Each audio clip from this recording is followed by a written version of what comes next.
நம்ம சேனலில் பக்கம் வரைக்கும் நண்பர்களே, நம்மளுடைய தமிழ் திரைப்படங்களை தமிழ் தயாரிப்பாளர்கள் தயாரிப்பாங்க அப்படின்றது நம்மளுக்கு தெரியும். அதை தாண்டி ஒரு மலையாள தயாரிப்பாளர், ஒரு கன்னட தயாரிப்பாளர், இல்லைன்னா ஒரு தெலுங்கு தயாரிப்பாளர் தமிழ் படங்களை தயாரிக்கிறதுன்றது இன்னைக்கு ரொம்ப காமனான விஷயமா இருக்குது. ஆனா 1970களில் சிவாசருடைய ஒரு திரைப்படத்தை இந்தியாவும் இலங்கையும் சேர்ந்து தயாரிச்சிருக்காங்க அப்படின்னு சொன்னா நீங்க நம்புவீங்களா?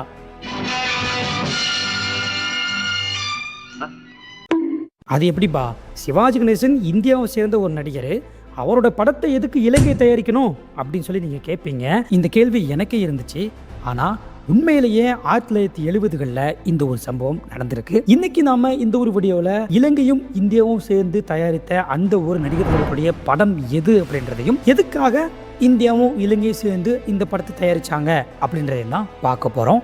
அதனால எல்லாருமே இந்த வீடியோ ஸ்கிப் பண்ணாமல் கடைசி வரைக்கும் பாருங்க. சரி, வாங்க பார்க்கலாம்.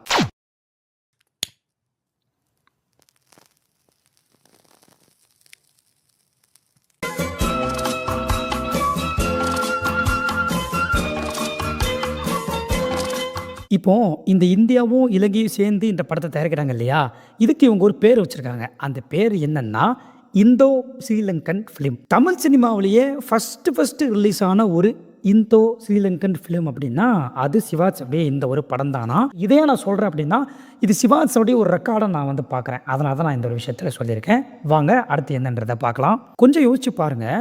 1970களில் வந்து ஒரு பாட்டை கூட நம்ம வெளிநாட்டில் போய் எடுக்க முடியாது. அப்படி இருக்கும்போது இந்த ஒரு படத்தை எப்படி பக்கத்தில் இருக்கக்கூடிய ஒரு நாடு தயாரிச்சிருக்கோம் அப்படின்னு சொல்லி பார்க்கும்போது இதுக்கு முக்கியமான காரணம் அங்கே இருக்கக்கூடிய ஒரு தயாரிப்பாளர் தான். அவர் பேர் என்ன அப்படின்னா TM சந்திரசேனா. இவரும் இந்தியாவை சேர்ந்த 2 தயாரிப்பாளர்கள், முகுந்தன் மேனன் மற்றும் MM சலீப். இவங்க 3 பேரும் சேர்ந்துக்கிட்டு ஒரு முடிவுக்கு வராங்க. சினிமான்றது எல்லைகளை தாண்டி ஒரு கலை, அதையே நம்ம 2 நாடுகளும் சேர்ந்து பண்ணக்கூடாது அப்படின்னு சொல்லி நினைக்கிறாங்க. அந்த ஒரு விஷயத்துடைய விளைவு தான் இந்த ஒரு படம். ஃபைனலாக ஃபிக்ஸ் பண்ணுறாங்க. கதையும் ரெடி ஆகுது. இந்த கதையில் எந்த ஒரு நடிகரை நடிக்க வைக்கலாம் அப்படின்னு சொல்லி அவங்க ஆப்ஷன்ஸ் தேடும்போது அதில் ஃபஸ்ட்டு இடத்துல இருந்தது நடிகர் திலகம் சிவாஜி கணேசன் தான். ஆமாங்க, ஃபைனலாக சிவாஜ் சார் இந்த படத்தில் ஹீரோவாக நடிக்கிறதுக்காக ஒப்பந்தம் பண்ணப்படுறாரு.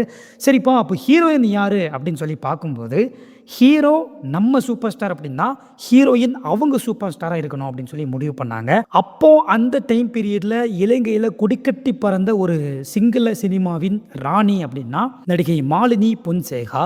இவங்களை தாங்க இந்த படத்தில் சிவாஜ் சாருக்கு ஜோடியாக நடிக்க வைக்கிறாங்க. இந்தியாவிலிருந்து ஸ்ரீதேவி, மேஜர் சுந்தரராஜன், விஜயகுமார்னு ஒரு பெரிய பட்டாளமே இந்த ப்ராஜெக்டில் இணைஞ்சது. 2 நாட்டு கலைஞர்களும் ஒன்றா வேலை செஞ்சது அந்த காலத்தில் ரொம்ப பிரம்மாண்டமாக பேசப்பட்டுச்சு. இந்த படத்துடைய இன்னொரு பெரிய ஸ்பெஷாலிட்டி என்னன்னா 100% ஷூட்டிங்கும் இலங்கையில் தான் நடந்துச்சு. கொழும்பு, கண்டினு அப்படின்னு சொல்லிட்டு அழகான இடங்களில் ஒரிஜினலாக இந்த படத்தை ஷூட் பண்ணாங்க. இயக்குனர் AC திரிலோகச்சந்தர் அந்த லொக்கேஷன்ஸை அவ்வளோ அழகாக படத்தில் காட்டியிருப்பார். ஷூட்டிங் இலங்கையில் பிரம்மாண்டமாக முடிஞ்சாலும் டப்பிங், எடிட்டிங் மாதிரியான போஸ்ட் ப்ரொடக்ஷன் ஒர்க்ஸ் எல்லாமே நம்ம சென்னையில் தான் நடந்துச்சு. இப்போ உங்களுக்கு ஒரு கேள்வி இருக்கும், இந்த படத்துக்கு இசையமைச்சது யாருப்பா? இது வந்து இந்தியாவும் இலங்கையும் சேர்ந்து தான் தயாரிக்கிறாங்க. ஸோ அப்போ இதுக்கு இசையமைச்சது யார் அப்படின்னு சொல்லி கேட்டிங்கன்னா, இது என்ன தான் இந்தியாவும் இலங்கையும் சேர்ந்து தயாரித்த ஒரு படமாக இருந்தாலும் இது ஒரு தமிழ் படம் தான். அதனால் இந்த படத்துக்கு வந்து பார்த்திங்க அப்படின்னா நம்ம MSV தான் இசையமைச்சிருந்தார். ஃபைனலாக பார்த்திங்க அப்படின்னா இந்த ஒரு திரைப்படம் 1978 தீபாவளியில் வெளிவருது. இந்த படம் இலங்கையில் மட்டும் 250 நாட்களுக்கு மேலே ஓடி மிகப்பெரிய லெவலில் வெற்றி அடையுது. சரிப்பா, இந்த படத்தை பற்றி நீ சொல்லவே இல்லையே அப்படின்னு சொல்லி கேட்டிங்கன்னா அது வேற எந்த படமும் இல்லைங்க, பைலட் பிரேம்நாத் படம் தான். ஸோ இந்த ஒரு படம் தாங்க இந்தியாவும் இலங்கையும் சேர்ந்து தயாரித்த நடிகர் திலகத்துடைய ஒரு திரைப்படம். இந்த படம் வந்து உண்மையிலேயே ஒரு மிகச்சிறந்த படம். இந்த படத்துக்கு பின்னாடி இவ்வளவு வரலாறு இருக்கா அப்படின்றத பார்க்கும்போது எனக்கே ரொம்ப ஆச்சரியமாக வந்து இருக்குது. ஸோ இன்னைக்கு இந்த வீடியோ மூலமாக இந்த ஒரு இன்ஃபார்மேஷனை நீங்கள் தெரிஞ்சுட்டுக்கிறீங்க. உங்களுடைய கருத்துக்கள் என்ன? இந்த ஒரு இன்ஃபார்மேஷன் உங்களுக்கு முன்னாடியே தெரியுமா? உங்களுடைய கருத்துக்கள் என்ன அப்படின்றத கமெண்ட் பாக்ஸில் தெரிவிங்க.